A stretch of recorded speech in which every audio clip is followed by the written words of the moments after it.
나는 박서연과 결혼한 지 15년이 되었다. 그 시간 내내 우리는 같은 회사에서 함께 일해왔다. 참 묘한 조합이었다. 집에서도 함께, 회사에서도 함께. 그런데 이상하게도 그건 늘 우리에게 잘 맞아 떨어졌다. 우리의 삶은 내 상사인 최재호 부장님과 그의 아내 이지원과 얽혀 있었다. 단순히 동료이자 친구 사이가 아니었다. 그 이상이었다. 주말마다 함께 저녁을 먹고 휴가도 같이 가고 아이들 생일 파티도 함께 했다. 그 두 사람은 어느새 우리의 두 번째 가족처럼 거의 친척 같은 존재가 되어 있었다. 하지만 요즘 들어 무언가 달라졌다. 서연이의 행동에서 이상한 기운이 느껴지기 시작한 것이다. 당장은 아니었다. 처음엔 작은 것들로 시작됐다. 예전엔 퇴근 시간에 맞춰 집에 오곤 했다. 같이 저녁을 차리고 하루 동안 있었던 일을 웃으며 이야기하곤 했다. 그런데 점점 부장님과의 회의가 밤늦게까지 이어지는 날이 많아졌다. 처음엔 대수롭지 않게 생각했다. 회사 일이니까, 회사 생활은 언제나 예측 불가능한 법이니까. 하지만 곧 늦게까지 이어지는 날이 당연한 듯 반복되었다. 서연은 예전보다 늦게 들어왔고 늘 중요한 이야기를 나누느라 그렇다고 변명했다. 내가 왜 아침에 하면 안 되냐고 물으면 서연은 별일 아니라는 듯 어깨를 으쓱할 뿐이었다. 나는 애써 깊게 생각하지 않으려 했다. 함께한 세월이 긴 만큼 나는 서연을 송금 보듯 잘 알고 있다고 믿었다. 설마 나를 속일 리 없다고, 그럴 수는 없다고 생각했다. 그러던 어느 금요일 저녁, 나는 부엌 식탁에 앉아 서연을 기다리고 있었다. 밤 10시가 다 되어가는데 여전히 아무 소식이 없었다. 전화를 걸었지만 곧장 음성사서함으로 넘어갔다. 20분쯤 뒤 짧은 메시지가 도착했다. 미안해. 부장님이랑 또 회의야. 급한 일이야. 이제는 재호 부장님이 우리 삶에서 가장 중요한 사람이 된 듯 보였다. 나는 식탁에서 일어나 가슴 속에 알 수 없는 불안이 점점 차오르는 것을 느꼈다. 침실불을 켜고 화장실로 들어갔다. 선반 위에는 그녀의 화장품 가방이 그대로 있었다. 서연은 중요한 회의에 갈 때면 늘 그 가방을 챙겼다. 세세한 부분까지 철저하게 신경 쓰는 사람이었으니까. 모든 게 완벽해야만 했던 그녀가 오늘은 그러지 않았다. 시간이 흐를수록 불길한 기운은 더 커졌다. 다시 전화를 걸었다. 이번에는 통화 중이었다. 나는 잠시 창밖을 바라보며 마음을 가라앉히려 했었다. 그런데 갑자기 빗방울이 창문을 두드리는 소리가 들렸다. 장마비가 쏟아지기 시작한 것이다. 그 순간 한 가지 생각이 스쳤다. 서연이 우산을 안 챙겼다. 이상한 생각이었다. 하지만 머릿속 모든 것이 뒤엉켜버린 듯 혼란스러웠다. 그냥 앉아서 기다릴 수만은 없었다. 뭔가 내 안에서 꿈틀거리고 있었다. 행동하라고, 가만히 있지 말라고. 나는 재빨리 자켓을 걸치고 집 밖으로 나섰다. 차에 올라탄 순간 빗줄기가 앞유리를 세차게 때렸다. 와이퍼가 애써 빗물을 씻어냈지만 따라잡을 수가 없었다. 나는 내비게이션에 회사 주소를 찍었다. 하지만 가는 도중 깨달았다. 내가 회사로 향하는 건 일이 아니라는 것을. 단지 모든 게 괜찮은지 확인하고 싶었던 것이다. 정말 단순히 늦어진 것뿐일 수도 있었다. 내가 괜히 과민하게 반응하는 걸 수도 있었다. 하지만 마음 깊은 곳에서는 결코 그렇지 않다는 속삭임이 들려왔다. 회사에 도착하자 나는 차를 세우고 거센 빗속으로 몸을 던졌다. 건물 꼭대기층 재호 부장님의 사무실에만 불이 켜져 있었다. 나는 빗물에 흠뻑 젖은 채 창문 너머로 무언가를 보려고 애썼다. 가슴은 미친 듯이 뛰었고 당장이라도 터져 나올 것 같았다. 나는 기다리며 눈을 부릅뜨고 어두운 불빛 속을 바라봤다. 그리고 그 순간 나는 그들을 보았다. 서류 이야기를 나누는 모습이 아니었다. 두 사람의 거리는 너무 가까웠다. 다리에 힘이 풀리며 땅이 꺼져내리는 듯했다. 나는 비에 젖은 얼굴을 닦으며 비틀거리며 차에서 멀어졌다. 그대로 가만히 있을 수는 없었다. 무언가 해야 했다. 서연과 직접 이야기해야만 했다. 마음을 다잡고 사무실 문 쪽으로 걸어갔다. 사무실 열쇠를 찾는 내 손가락은 덜덜 떨렸다. 하지만 막상 문 앞에서 멈췄다. 무작정 뛰어들어가 소란을 일으킬 수는 없었다. 더 많은 걸 알아야 했다. 나는 다시 차로 돌아와 라디오를 켰다. 그러나 아무 소리도 들리지 않았다. 머릿속은 오직 한 생각만 맴돌았다. 서연과 재호 부장님 사이에 도대체 무슨 일이 벌어지고 있는가? 어떻게 시작된 걸까? 내가 무엇을 놓쳤던 걸까? 왜 집에선 아무 말도 하지 않았을까? 그날 밤 나는 잠을 이룰 수 없었다. 잠은 오지 않았다. 그리고 모든 것이 바뀌어 버렸다. 바로 이지원이 내게 전화를 걸어왔을 때 그녀의 목소리는 떨리고 있었다. 평소라면 사소한 안부 전화를 걸 사람이 아니었다. 그 순간 이미 내 마음은 불길하게 요동쳤다. 나는 전화를 받으며 주말 계획이나 모임 이야기를 하려는 줄 알았다. 하지만 그녀의 첫 마디를 듣자마자 모든 것이 뒤집혀 버렸다. 직접 보셔야 해요. 지원은 그렇게 말했다. 감정을 억누른 듯 목소리는 차분했지만 힘이 잔뜩 서려 있었다. 내가 무슨 뜻인지 묻기도 전에 그녀는 만남을 제안했다. 솔직히 나는 바로 동의하지 못했다. 그 목소리에는 쉽게 다가설 수 없는 무언가가 숨어 있었기 때문이다. 그러나 그녀가 재호 부장님과 서연이 관련된 일이라고 했을 때 모든 퍼즐이 머릿속에서 맞춰졌다. 몇 주 동안 내 마음을 괴롭히던 불안한 의심들이 무자비한 현실로 바뀌어 갔다. 반 시간쯤 뒤 우리는 약속한 카페 앞에 도착했다. 그날 밤처럼 빗줄기는 여전히 거세게 쏟아지고 있었다. 바람은 창문을 때리며 빗물이 흘러내렸다. 하지만 그런 건 아무 의미 없었다. 오직 중요한 건 지원이 보여주려는 그것뿐이었다. 그녀는 구석 자리에 이미 앉아 있었다. 창백한 얼굴로 커피 잔을 만지작거리며 단 한 모금도 마시지 못한 채였다. 나는 자리에 다가가 앉았다. 인사를 건네기도 전에 그녀는 내 앞에 노트북을 내밀었다. 흥신소에 의뢰했어요. 목소리는 떨렸지만 분명하게 말했다. 진실을 알아야 했어요. 재호 씨는 예전에도 저를 배신한 적이 있었지만 이번에는 말끝을 흐리며 그녀의 시선은 멀리 공허한 곳을 응시했다. 나는 화면에 무엇이 있을지 알 것 같았다. 세부적인 건 몰랐지만 곧 보게 될 장면을 예감할 수 있었다. 지원은 파일을 열고 화면을 내 쪽으로 돌렸다. 내 가슴은 쿵쾅거렸고 심장이 귀 가까이서 들리는 듯했다. 영상은 느릿하게 재생되었다. 재호 부장님의 사무실, 희미한 불빛, 깊은 밤의 정적. 카메라는 멀리 설치되어 있었지만 모든 것이 선명했다. 서연과 재호 부장님, 단둘이 그곳에 있었다. 내 세상은 그들이 서로에게 다가섰을 때 얼어붙었다. 처음에는 그냥 가벼운 접촉처럼 보였다. 어깨에 손을 얹는 동작 그 정도였다. 그런데 곧 현실에서 벗어나려는 내 마음과 달리 빠져나올 수가 없었다. 두 사람의 몸이 서로 겹쳐졌다. 그녀는 그의 목 뒤로 팔을 감았고 그녀의 얼굴에 번진 미소는 한때 오직 나만을 위한 것이었다. 그 미소가 그에게로 가 있었다. 그들의 입맞춤은 너무도 길게 이어졌다. 일시적인 실수로 치부할 수 없을 만큼 그건 열정적이었다. 순수한 배신이었다. 나는 그 순간 손이 악처럼 꽉 쥐어지는 것을 느꼈다. 노트북을 박살내고 싶었고 집어던져버리고 싶었다. 마치 그것으로 현실을 지울 수나 있을 것처럼. 그러나 나는 뿌리 박힌 나무처럼 꼼짝 못하고 그 자리에서 굳어 있었다. 지원은 나를 바라보고 있었다. 그녀의 눈은 쓰라림과 고통으로 가득 차 있었다. 그녀는 내가 무슨 말을 할지 이미 알고 있었지만 할 말 같은 건 남아있지 않았다. 영상은 계속되었고 상황은 더욱 악화되기만 했다. 재호 부장님은 서연을 벽으로 몰아붙였다.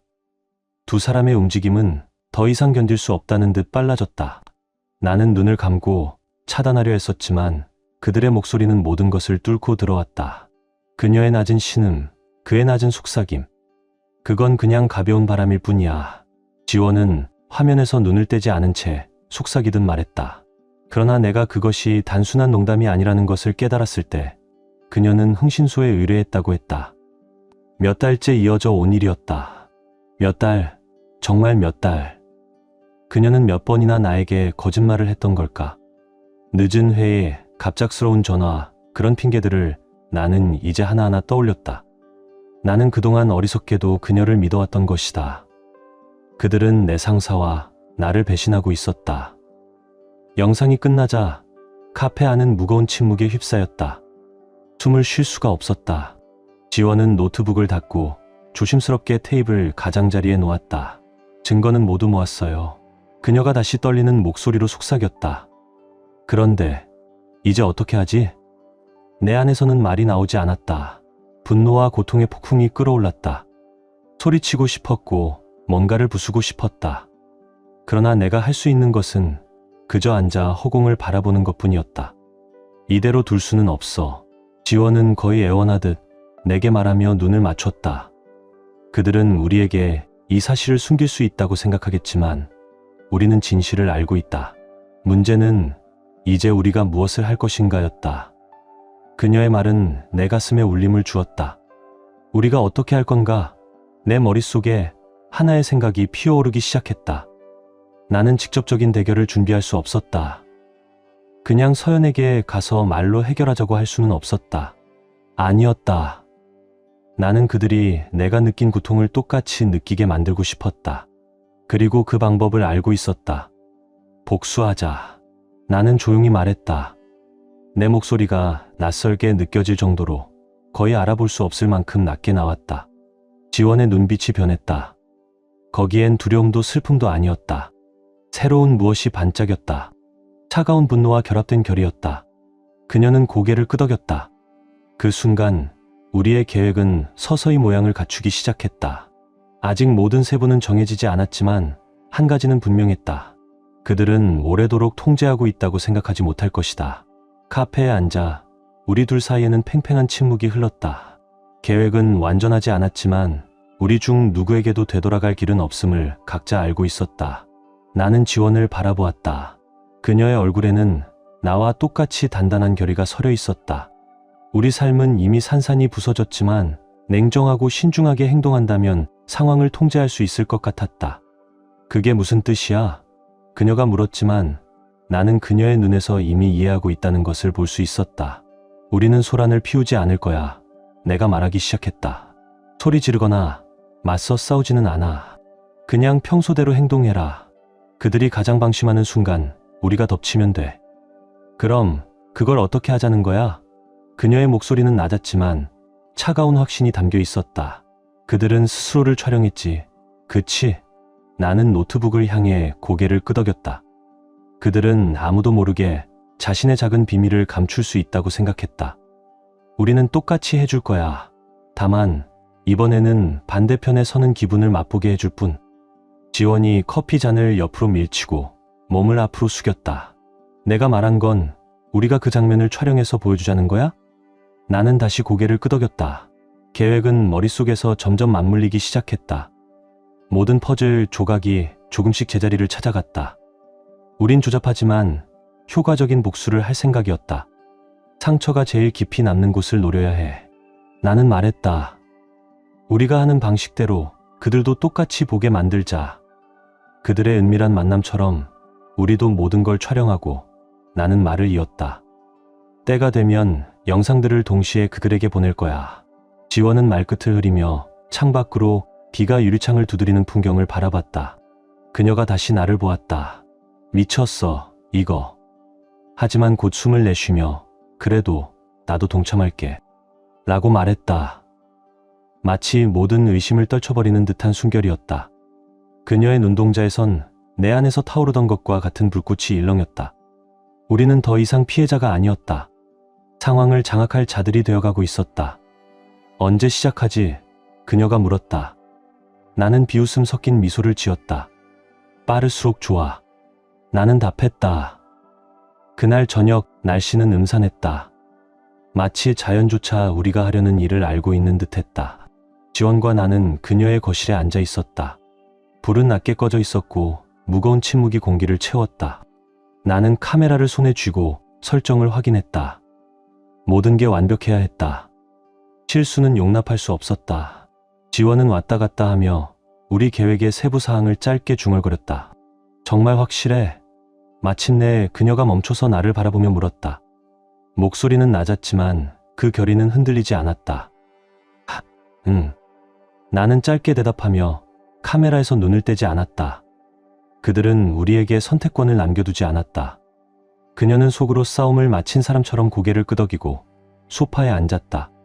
우리는 이후에 무슨 일이 벌어질지에 대해선 이야기하지 않았다. 지금 당장의 우리의 행동이 우리 삶을 어떻게 바꿔놓을지는 생각하지 않았다. 중요한 건 복수뿐이었다. 차갑고 계산적이며 완전해야 했다. 모든 준비가 끝났어. 내가 일어나며 말했다. 이제 시작해야 해. 우리는 모든 세부를 점검했다. 카메라는 앞으로 벌어질 모든 것을 담을 수 있게 자리 잡혔다. 이건 열정이나 질투의 순간이 아니었다. 체계적으로 세운 계획이었다. 우리는 감정에 휘둘리는 것이 아니었다. 우리는 우리 나름의 정의를 집행하는 냉정한 집행자들이었다. 지원은 잠시 멈춰 서서 손을 불안하게 주먹 쥐었다 폈다 하다가 깊은 숨을 들이켰다. 준비됐어? 내가 물었다. 그녀는 고개를 들었다. 얼굴엔 고통과 결의가 뒤섞여 있었다. 수년간 제호 부장님과 함께한 그와의 저녁 식사에서 알던 예전의 그녀가 아니었다. 그녀는 이제 자신의 정의를 위해 싸울 준비가 된 다른 사람이었다. 응. 그녀의 목소리는 단호했다. 하자. 우리는 계획을 실행하기 시작했다. 모든 것은 소름이 돋을 만큼 정밀하게 진행되었다. 마치 수년간 이 순간을 리허설해 온 것처럼 내면은 끌어올랐지만 겉으로는 차갑고 집중된 태도를 유지했다. 모든 일이 끝나자 나는 카메라를 끄고 그녀를 바라보았다. 지원은 내 옆에 앉아 숨을 거칠게 쉬고 있었다. 그녀의 얼굴에는 새로운 무엇이 서려 있었다. 안도와 깊은 슬픔이 섞인 표정이었다. 우리는 해냈다. 계획대로 복수를 녹화해냈다. 이제 가장 중요한 부분이 남았어. 나는 카메라를 정리하며 말했다. 보낼 시간이야. 지원은 아직도 약간 멍한 표정으로 천천히 고개를 끄덕였다. 우리는 둘 다 되돌릴 수 없음을 알고 있었다. 우리의 복수는 단지 선언이 아니었다. 그들이 우리를 쏘아붙인 바로 그 자리, 그 상처난 곳을 직격하려는 것이었다. 우리는 영상을 준비했고 모든 디테일을 점검했으며 전송 시간을 동기화했다. 동시에 보내야 했다. 그들이 서로에게 알릴 틈을 주지 않기 위해서였다. 준비됐어? 나는 휴대폰을 들고 물었다. 그녀도 휴대폰을 들었다. 그리고 나를 바라보았다. 눈에는 내 눈빛과 같은 불꽃이 타고 있었다. 하나, 둘, 셋. 우리는 동시에 전송 버튼을 눌렀다. 그 순간 우리가 쌓아온 모든 것, 그들이 부쉈던 모든 것이 터져 나오려 하고 있었다. 우리는 침묵 속에 앉아 다음에 무슨 일이 벌어질지 기다렸다. 내 가슴은 무겁고 규칙적으로 쿵쿵거렸다. 마치 사막 한가운데서 들려오는 먼 북소리처럼 매 초가 영혼처럼 느껴졌다. 대략 5분쯤 지났을 때 지원의 전화가 울렸다. 그녀의 얼굴이 창백해졌고 화면을 나에게 보였다. 제호 부장님이 당황한 목소리로 걸려온 전화였다. 받을래? 나는 물었다. 이 통화가 달라질 건 없다는 것을 잘 알면서도. 지원은 천천히 고개를 저으며 전화를 옆에 던져버렸다. 그는 자기 꼴에 빠져 스스로 끙끙거리게 놔둬. 그녀가 말했다. 입가에 희미한 미소가 스쳤다. 하지만 그 기쁨은 오래가지 못했다. 우리는 아직 더 큰 것들이 기다리고 있다는 걸 알고 있었다. 내 전화도 울렸다. 박서연이었다. 그녀가 전화했고 나는 그녀가 완전히 충격 상태에 있다는 것을 알 수 있었다. 그 순간에 그녀 얼굴이 눈앞에 아른거렸다. 평소의 자신감은 사라졌고 이제 그녀는 아무것도 통제할 수 없게 되었다. 나는 전화를 받지 않았다. 그냥 울게 내버려 두었다. 그녀가 무엇을 잃었는지 깨닫게 놔두려는 것이다. 또 다른 전화, 또 다른 전화가 이어졌다. 나는 전화를 울리게 놔뒀다. 그 소리 하나하나가 우리의 이전 삶의 장래에서 울리는 종소리처럼 들렸다. 그들이 받았나? 지원이 마침내 물었다. 목소리가 약간 떨렸다. 받았어. 나는 눈을 감고 답했다. 만족감이 밀려왔다. 그러나 동시에 이것이 단지 시작에 불과하다는 예감도 있었다. 아침이 밝았다. 나는 부엌 식탁에 앉아 식은 커피 잔을 멍하니 바라보며 하루를 시작했다. 전화벨이 다시 울렸다. 박서연이었다. 지난 2시간 동안 6번째 전화였다. 나는 이전과 마찬가지로 무시했다. 지난 며칠 사이 모든 것이 변해버렸다. 박서연은 내가 알고 있다는 것을 이해했지만 나에게 와서 솔직히 이야기하는 대신 모든 것을 오해로 치부하려 했다. 그리고 나는 기다렸다. 노크 소리가 났고 나는 그것이 등기우편 배달원이라는 것을 알았다. 이혼 서류가 준비되어 있었다. 오늘은 마침내 내 삶의 새로운 장을 열 발걸음을 내딛는 날이었다. 나는 일어나 천천히 문 쪽으로 걸어갔다. 문을 열자 제복을 입은 배달원이 봉투를 내게 건넸다. 모든 것은 정확히 예정대로였다. 이게 전부인가요? 내가 물었다. 네, 고객님. 등기우편 배달원이 공손히 고개를 끄덕였다. 나는 뒤돌아보지 않고 문을 닫았다. 다시 식탁에 앉아 조심스럽게 봉투를 열었다. 그 안에는 서류가 있었다. 12년의 결혼을 공식적으로 끝내는 문서였다. 첫 줄들을 훑어보았다. 모든 게 합의된 대로였다. 재산, 통장, 위자료, 모든 것은 법에 따라 나뉘어 있었다. 서연과 나 사이에 이 부분에 관한 다툼은 없었다. 진짜 문제는 배신이었다. 그리고 그건 서류로 해결될 수 있는 것이 아니었다. 나는 서류에 서명하고 다시 봉투에 넣었다. 바로 그때 현관문이 열리는 소리가 났다. 서연이 방 안으로 들어왔다. 그녀는 마치 전력 질주라도 한 듯 불안한 기색을 숨기지 못했다. 그녀의 눈에는 감출 수 없는 두려움이 있었다. 민준 씨, 우리 얘기해야 해요. 서연은 문을 닫으며 말했다. 나는 움직이지 않고 그녀를 바라봤다.